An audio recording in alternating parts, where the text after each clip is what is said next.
ನಮಗಾಗಿ, ನಾಡಿರುವುದು ನಮಗಾಗಿ. ಕಣ್ಣೀರೇಕೆ ಬಿಸಿಯುಸಿರೇಕೆ, ಕಣ್ಣೀರೇಕೆ ಬಿಸಿಯುಸಿರೇಕೆ, ಬಾಳುವಿರೆಲ್ಲ ಹಾಯಾಗಿ, ಬಾಳುವಿರೆಲ್ಲ ಹಾಯಾಗಿ. ದುಡ್ಡು ಗುಂದಿಗೆ ನಾವು SLK ತಂಡದಲ್ಲೇ ಇದ್ದೀವಿ. 2018ರಲ್ಲಿ ಕೊರೋನಾ ಬಂತು.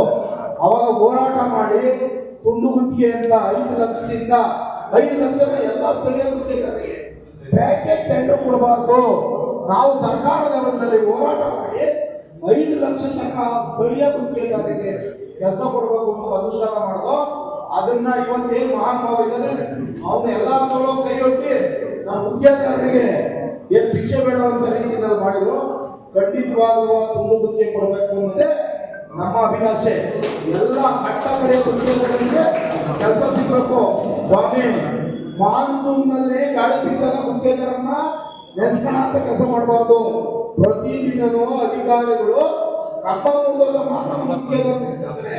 ಇಲ್ಲ ಅಂದ್ರೆ 900 ಕೋಟಿ 800 ಕೋಟಿ ಟೆಂಡರ್ ಕಲ್ಪಿಟ್ಟು ಈ ಭಾಗದಲ್ಲಿ ಚೆಸ್ಕಾಂ ಇರ್ಬೋದು, ಮೆಸ್ಕಾಂ ಇರ್ಬೋದು, ಎಸ್ಕಾಂ ಇರ್ಬೋದು, ಬೆಸ್ಕಾಂ ಇರ್ಬೋದು, ದೊಡ್ಡ ದೊಡ್ಡ ಗುತ್ತಿಗೆದಾರರಿಗೆ ಮಾತ್ರ ಹೊರ ರಾಜ್ಯದಿಂದ ಬಂದಿರತಕ್ಕಂಥ ಗುತ್ತಿಗೆದಾರರಿಗೆ ಇವತ್ತಿನ ದಿವಸ ಟೆಂಡರ್ ಕೊಡ್ತಾ ಇದ್ದಾರೆ.